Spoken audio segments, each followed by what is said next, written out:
What's up, dog gang? Welcome back to my channel. So I figured we'd do my eczema story. I don't know why I haven't done this before because I've been like this for years, and eczema videos and depiction videos are basically how my channel was born. They're like the bread and butter of my channel.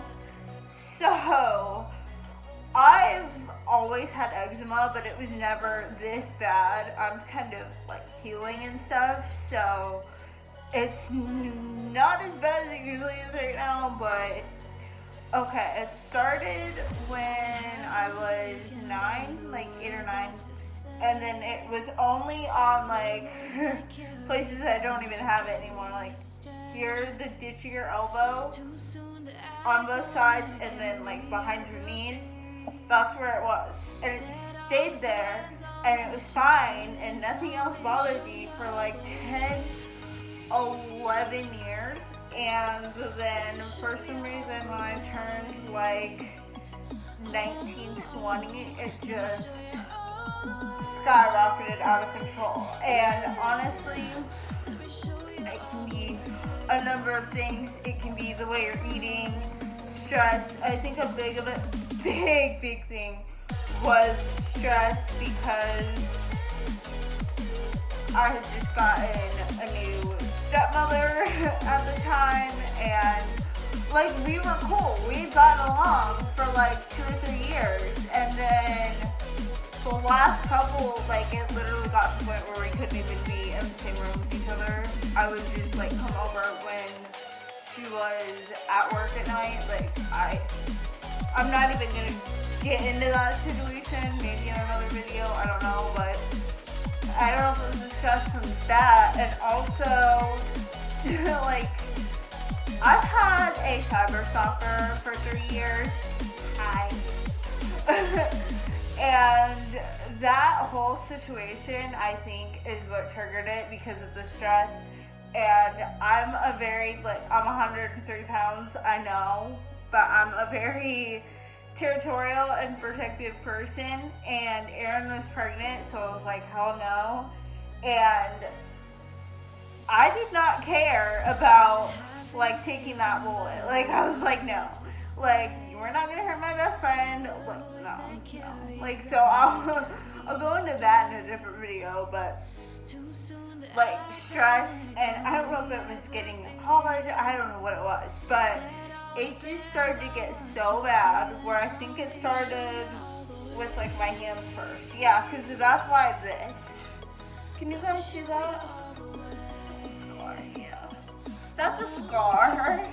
It's never gonna go away. I have talked to a tattoo artist about getting covered up. I just can't afford to get it covered up right now. So when I have the money to do that, I will. It's actually kind of blended in now that I'm on other medication, but it used to be like scabby and sore and red and goofy and crusty and disgusting. But yeah, because of being on steroids with the like little spots that I have at first, it, like if you're a dude, shut your ears, but I don't care. It literally threw me into puberty. I had boobs in like 3rd grade. It was crazy. I was like, what is happening? Like, oh god. Like that, when you're going through something and nobody else understands, is the absolute worst. Because you can't just be like, you have nobody to sympathize with or be like, hey, is this happening to you too? It's just like, oh, well, this is happening and I don't know what the fuck to do. It was crazy. So that's how that started. And then for some reason I turned like, I'm 24, so I've been like this miserable for like 4 years. So it started when I turned 20, I want to say 20 or 21, and it was just my whole entire body like, I would scratch and, like, literal flakes of skin would just follow me everywhere, like Hansel and Gretel with the breadcrumbs. Attractive. Like, if you want my number, hit me up. No, just kidding. But, it would literally be like skin flakes. You sit on the toilet, skin flakes. It's just everywhere. Like, literally in my clothes, in my bed. We'd have to wash my sheets like every 3 days. It was crazy. So, how I actually got into fixing. So, I started noticing how bad my skin was. So, I'm like, I need to go to the dermatologist. Go to the dermatologist, we try a few things. That still doesn't work. And she's like, okay. And then I'm in her office one day and she's like, I have a shot. Would you like to try it? You'd be a really good candidate, I think. And I'm like, hell yeah. Anything that can make this go away, please. So I went through the whole process, and this is the first time I got on Dupixent. So I went through the whole process of insurance. I had actual insurance back then because my dad used to be a Walmart manager, so I was a dependent on his insurance, and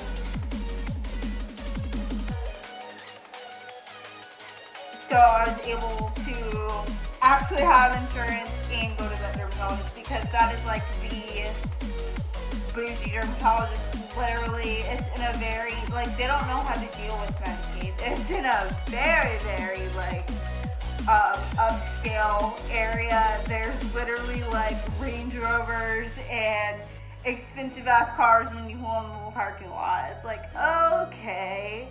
But they were really, really sweet. I actually originally was going to them in high school for stuff for acne. Thank God my acne was never like cystic or anything, like, because like cystic, having that and eczema, like, no. So because they've given me, they have, I think, like 2 or 3 doctors that work there, and the one doctor that I've seen, girl, he is the most gorgeous Jamaican man you have ever seen in your whole entire life. Dear Lord Almighty. And he gave me stuff for acne. I can't even remember what it was. Erythromycin. Well, I'm allergic to erythromycin because I put that on for a night, went to bed, woke up in the morning, and there were white bumps over my whole entire face. And I had like something, like some speech to give or something for school. Yeah, it was something for Japanese club. Can't remember. Hi, I'm a dork. Can't remember like what it was, but I woke up and I knew I had to be in front of people. Woke up the next day, face is covered with bumps. No ma'am, Pam. Like, oh my god. I was like, oh no, like, no more of this shit. So, I'm allergic to erythromycin. That's how I found out. But, other than that, then did I go to the other place first?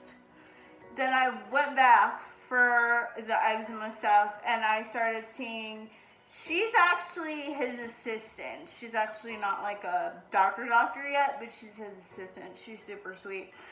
And she's the one who suggested the Dupixent. I almost said appendix, really, Cydney. And so I went through the whole applying process, which, if you know, is a whole pain in the ass. You call a bunch of pharmacies. You have to make sure your insurance goes through, and you basically have to have all your ducks in a row. So we get that. And then I think I got my first shot in around, and that was my ice maker, if you just heard it, around this time 2 years ago. So I think it was like December 17th, 2017. I know it was Christmas time. So, because I had on like a flannel when I went into her office. I remember that. And they gave me the first shot in the office because I'm a big freak. Like, I'm not a baby when it comes to needles, but like having to have like my mom stab me or stab yourself is like a whole different ballpark. So they gave me the first two in the office, and that really wasn't bad at all. I just held like bumps. Like if you get like a flu shot with a dull needle, that's what it felt like. If you have like a little bump there for a while, but and then I was on the Dupixent for about 3 months, and then Walmart decided they took everybody into the office, and they would either keep you, promote you, or demote you. And they offered my dad, because my dad was a co-manager, they were taking that position away, and they were like, okay, we can make you an assistant manager, or we can give you a severance and you can go. Because my dad's original plan was to retire last year, to retire the year after that, because he will be 66 in like a week. Sorry. But he'll be like 66 in like a week. And he was like, you know what? I'm 64. Fuck it. Just give me the severance. So they give him the severance. And I'm like, fuck. I don't have insurance. That's great. So I had no Dupixent for 2 years. And I had been miserable up until recently.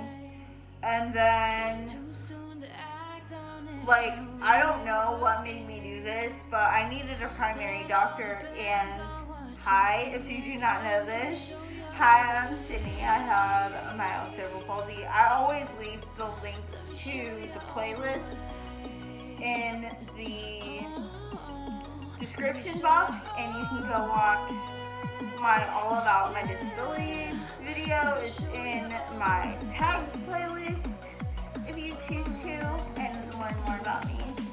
So when you're disabled and you get like companion services like I have, you have like basically your little social worker. It's called a support coordinator.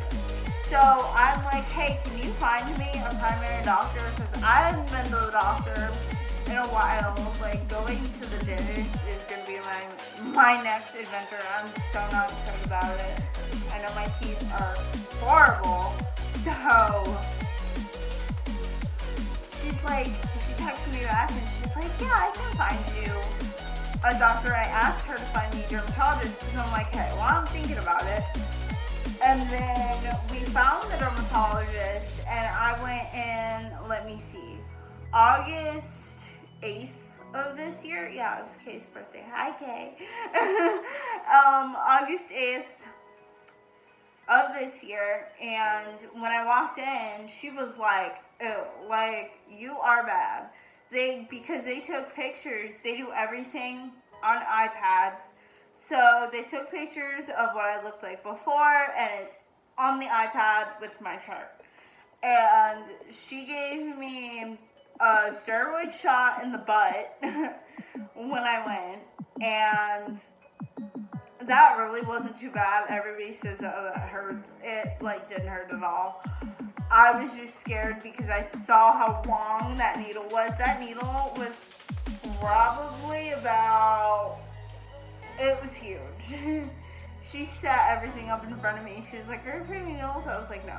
Like, needles are nothing. I don't understand why people are afraid of needles. Like, and usually it's the people that are covered in tattoos and, like, piercings and stuff like that. I mean, only piercings, I have such fear.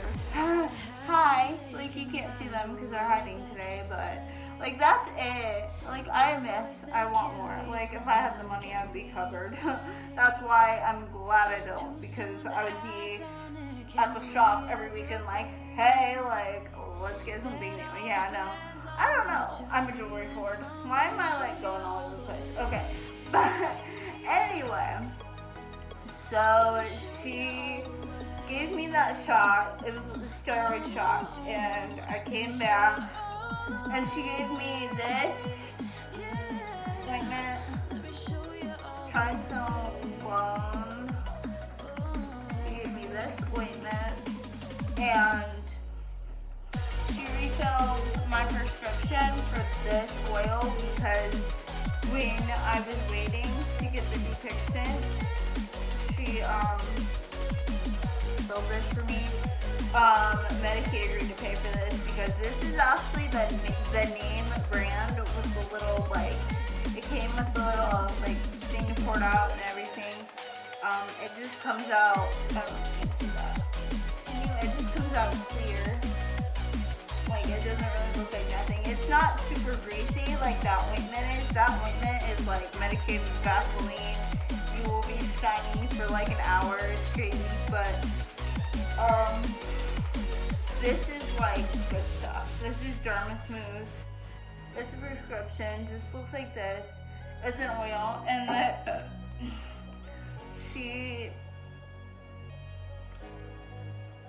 she gave me that while we waited for the Dupixent. It probably took me like 2 or 3 weeks to actually get it. I literally was about ready to kiss the lady that does the